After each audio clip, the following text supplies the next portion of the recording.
All right, let's just jump right into this explainer. Today, we're taking a tour of a literal biological factory, the human stomach.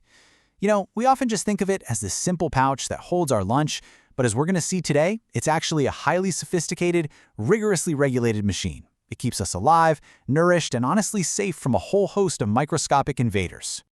Now, what's genuinely wild about this is that the powerful acid bath breaking down your food, it is overwhelmingly made of just water. 99.5% water to be exact, with only 0.5% solids. But listen, do not let that tiny fraction fool you. That 0.5% packs a severe chemical punch. We're talking specialized enzymes, highly corrosive acids, and inorganic substances that can dissolve tough proteins and completely destroy dangerous microbes. To really understand how this whole machine operates, we're going to hit 5 key areas. Meet the digestion machine, architecture and power grid, the microscopic workforce, the gastric chemical bath, and finally, essential functions and outcomes. Let's get to it.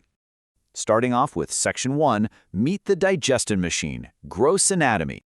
Sitting right below your esophagus in the upper abdomen, specifically spanning the epigastric, umbilical, and left hypochondriac regions, we've got this classic J-shaped muscular organ, and it's divided into 3 main operational zones.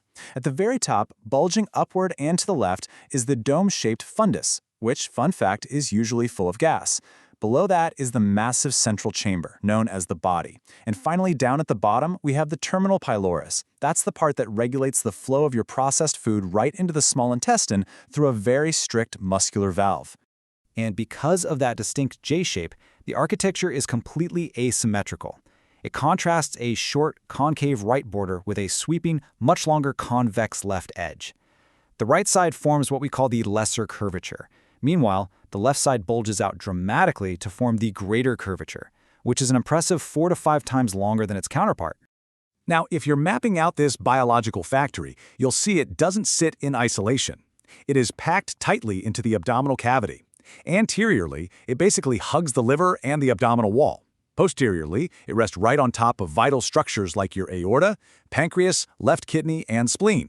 It's truly the bustling center of your abdomen, bordered by the diaphragm above and the transverse colon below. So how does it handle a massive meal? The secret is in its ability to stretch. The inner wall is lined with these thick folds called rugae, and they essentially act just like an accordion. When your stomach is empty, it collapses on itself, but as you eat, these rugae flatten out. This allows the stomach to dramatically expand its volume and accommodate your meal without significantly jacking up the internal pressure. It's a brilliant design. Moving right along to Section 2, Architecture and Power Grid, Layers, Blood, and Nerves. Just like reinforced industrial walls, the stomach is built with 5 distinct histological layers. You start from the protective serosa on the outside and go all the way deep to the innermost mucosa, which is where the chemical magic actually happens. But look at the muscular layer right there in the middle. Unlike most of your digestive tract, the stomach actually has 3 different directions of smooth muscle fibers. This allows it to physically grind and churn your food in multiple dimensions simultaneously. And the power grid keeping all those layers alive. It's a highly complex arterial network entirely derived from branches of the celiac artery, and it operates alongside vagus parasympathetic nerves. Notice how meticulously the blood flow is divided up here. You've got the left and right gastric arteries covering a lesser curvature, the short gastric feeding that top dome of the fundus, and the gastroepiploic arteries supplying that sweeping greater curvature. Everything has a dedicated supply line. All right, Section 3, the microscopic workforce, cells and hormones. Let's zoom way in. This is basically your roster for the microscopic workforce. It shows exactly which cell produces which chemical to keep the digestion process running.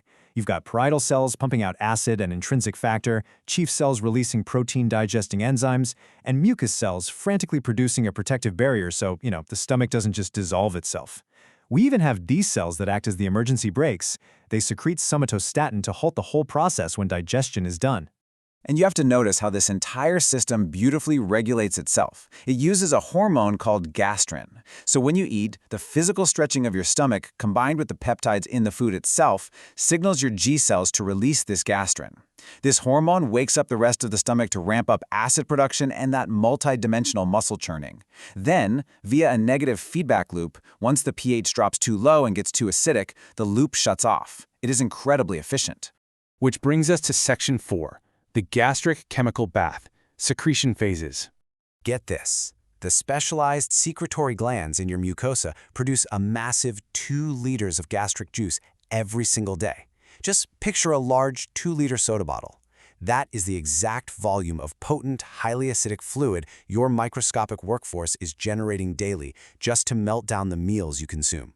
You know when your stomach growls just from smelling dinner? Yeah, you can thank the cephalic phase for that. That's step 1 in this chronological chain reaction of digestion. Your brain anticipates food and uses the vagus nerve to start juice production early. Then, step 2 is the gastric phase. That's triggered when the food actually arrives and stretches the stomach walls. Finally, step 3 is the intestinal phase, where food moving out into the duodenum stimulates one final coordinated wave of secretion. Looking closely at the juice itself, every single component has a highly specialized job. Hydrochloric acid acts as an antimicrobial shield, while mucus acts as a physical barrier against chemical injury. But notice how clever this is. The stomach secretes an entirely inactive enzyme called pepsinogen. It only activates into the protein-destroying pepsin once it hits that highly acidic HCl environment. This guarantees the enzymes don't destroy the very chief cells that made them in the first place. Finally, Section 5, Essential Functions and Outcomes. So, what's the end product of all this churning in acid? It's a semi-liquid mass known as chyme, and it's now ready for the small intestine. Your stomach has successfully taken solid bites of, say, a sandwich and processed them into this highly acidic, soupy liquid. It is perfectly prepped to be squirted bit by bit through the pylorus and into the duodenum for actual nutrient extraction. Ultimately, the crucial takeaway here is that the stomach is absolutely not just a holding tank. It mechanically grinds, chemically alters, physically defends, and preps nutrients for your entire body. Now sure, it only absorbs a tiny bit directly, mostly just water, alcohol, and certain medications, but its preparatory work is non-negotiable. I mean, it even modifies iron from your diet so your intestines can actually absorb it later. And when you realize that a single missing protein in this process can disrupt your entire nervous system, it really makes you wonder just how much of our overall health starts right here in this J-shaped organ. I mean, without intrinsic factor produced by the stomach's parietal cells, your body simply cannot absorb vitamin B12, which leads to severe anemia and neurological issues.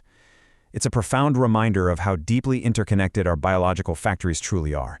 Definitely some food for thought as we wrap up today's explainer.